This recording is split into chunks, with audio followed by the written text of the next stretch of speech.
और बात करेंगे भारत और साउथ अफ्रीका के बीच खेले गए दूसरे टी20 मुकाबले की। इस दूसरे टी20 में साउथ अफ्रीका ने भारत को 3 विकेट से हराते हुए सीरीज में बराबरी कर ली है। साउथ अफ्रीका ने दूसरे टी20 इंटरनेशनल में भारत को 3 विकेट से पराजित कर दिया। भारत ने टॉस गंवाकर पहले बल्लेबाजी करते हुए भारत की बल्लेबाजी बिल्कुल असरदार इस मुकाबले में नजर नहीं आई और 6 विकेट पर भारतीय टीम ने 124 रन बनाए। जवाब में साउथ अफ्रीका ने 10 ओवर में 7 विकेट खोकर टारगेट हासिल कर लिए। ट्रिस्टन स्टब्स ने नाबाद 47 रनों की पारी खेली। स्टब्स इस लो स्कोरिंग मैच के टॉप रन स्कोरर रहे। 4 मैचों की सीरीज अब 1-1 की बराबरी पर आ गई है। भारत ने पहले मुकाबले में जीत दर्ज की थी। अगर इस मुकाबले की बात करें तो ये लो स्कोरिंग मुकाबला रहा। भारत ने जरूर 124 रन बनाए, लेकिन उसके जवाब में जब साउथ अफ्रीका की टीम उसको चेस करने उतरी तो एक वक्त साउथ अफ्रीका की टीम के लिए भी चीजें काफी मुश्किल थी। 88 रनों पर 7 विकेट गंवाकर साउथ अफ्रीका की टीम संघर्ष कर रही थी, लेकिन 3 ओवरों में पूरा जो मैच की बाजी है वो पलट जाती है। 3 ओवर में जो भारतीय टीम है वो मैच से बाहर होती है और अंततः फिर यह मुकाबला साउथ अफ्रीका के हाथ लगती है।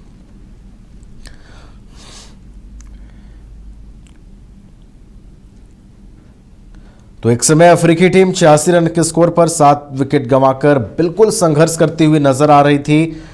उसके बाद फिर जो गेराल्ड कोएटजे हैं वो साउथ अफ्रीका के लिए संकट मोचन बनकर सामने आते हैं और फिर 3 ओवरों का जो खेल होता है वो कहीं ना कहीं पूरे मैच के परिणाम को डिसाइड करने के लिए काफी होता है। उन 3 ओवर्स में पूरी बाजी मैच की पलट जाती है और साउथ अफ्रीका की झोली में यह मैच जाता हुआ नजर आता है। भारत की ओर से वरुण चक्रवर्ती ने शानदार गेंदबाजी करते हुए 5 विकेट लिए, लेकिन उनका 5 विकेट भी टीम के काम ना आ पाया। पिच से स्पिनर्स को मदद मिल रही थी, इसके बावजूद सूर्य कुमार यादव ने डेथ ओवर्स में तेज गेंदबाजों से बॉलिंग कराने का फैसला लिया। यह फैसला कहीं ना कहीं भारी पड़ता हुआ नजर आया और स्टब्स और जेराल्ड कोएटजे की एक छोटी सी पार्टनरशिप ने 42 रन की पार्टनरशिप ने भारत से मैच जो है वो अपने पाले में कर लिया। अधिक जानकारी के साथ हमारे स्पोर्ट्स एक्सपर्ट राकेश रंजन जी जुड़े हुए हैं फोन लाइन पर, उनका रुख कर लेते हैं। राकेश जी, दूसरा टी20 साउथ अफ्रीका के नाम हुआ है। अगर आप इस मुकाबले को देखेंगे तो काफी रोमांचक मुकाबला रहा और 3 ओवरों में पूरी बाजी पलट गई खेल की। जी देखिए, अगर इस मुकाबले को आप देखें तो ये कांटे का मुकाबला रहा, रोमांचक मुकाबला रहा और एक लो स्कोरिंग मैच में किस तरह से आप डिफेंड करने की कोशिश करते हैं वो भी दिखा और फिर जब मैच फंस जाता है तो उसे निकाला कैसे जाता है ये भी दिखा। तो इन सारी चीजों को देखने का अवसर जो दूसरा टी20 इंटरनेशनल भारत और दक्षिण अफ्रीका के बीच खेला गया उसमें देखने को मिला और यहाँ पर आपको स्टब्स की तारीफ करनी होगी।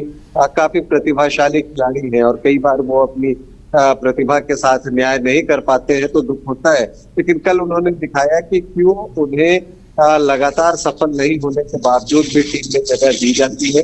जो नर्म उन्होंने दिखाई उसकी तारीफ बनती है, क्योंकि दक्षिण अफ्रीका की टीम में एक छोटे स्कोर को चेज करते हुए भी एक समय संकट में घिर गई थी और लग रहा था कि मुकाबला फंस जाएगा, लेकिन जिस तरह से उन्होंने एक छोर संभाले रखा और तेजी से रन भी बनाए और जो दूसरे कैलेंडर कुचलने बल्लेबाज आ रहे थे उनके साथ साझेदारियां की, उसने जो है दक्षिण अफ्रीका को ये मैच जिता दिया। जहां तक भारतीय टीम की बात है, वरुण चक्रवर्ती एक्सेप्शनल गेंदबाजी उन्होंने की, 17 रन देकर 5 विकेट लिया। तो ये कमाल की गेंदबाजी, मिस्ट्री बॉलर कहे जाते हैं और ये बात सच है कि उनकी गेंदों को पढ़ने में दक्षिण अफ्रीकी बैटर्स को परेशानी हो रही थी। तो जब गेंद हाथ से निकल रही थी तो वो ये रीड नहीं कर पा रहे थे कि ये लेग स्पिन है या गुगली आने वाली है। तो ये एक पॉजिटिव पॉइंट आप कह सकते हैं कि इतने छोटे स्कोर पर भारत ने जिस तरह से डिफेंड करने के लिए अपने आप को झोंका वो काबिले तारीफ है। सूर्य कुमार यादव की कप्तानी अच्छी रही, लेकिन जो कुछ चीजें कंसर्न की हैं वो ये है कि देखिए, शुरुआत में जब पिच गेंदबाजों को मदद कर रही थी तो वहां इंडियन बैटर्स को जिस तरह की बल्लेबाजी करनी चाहिए थी वो नहीं कर पाए। जब आप अर्ली विकेट बहुत जल्दी अपने खो देते हैं तो फिर रिकवरी का चांस जो है वो कम हो जाता है, क्योंकि जिन 5 गेंदबाजों के साथ आप खेल रहे हैं जिसमें कि 3 स्पिनर हैं और 2 आपको तेज गेंदबाज हैं, तो वैसी परिस्थिति में आप ये देखते हैं कि अक्षर पटेल तो ठीक ठाक बल्लेबाजी कर लेते हैं, लेकिन बाकी 4 गेंदबाज जो है उस तरह की बैटिंग जो है नहीं कर पाते। तो वैसी परिस्थिति में जो टॉप ऑर्डर के बैटर्स हैं उनको रिस्पॉन्सिबिलिटी लेनी पड़ेगी, स्ट्राइक रोटेट करने पड़ेंगे और हर बार सिर्फ चौकों छक्कों से ही काम नहीं निकलता, आपको स्ट्राइक रोटेट करने ही पड़ते हैं। और अगर आप बहुत ज्यादा विकेट गंवा देंगे तो फिर जो है पारी में वापसी की संभावना कम हो जाती है, वो देखने को मिली।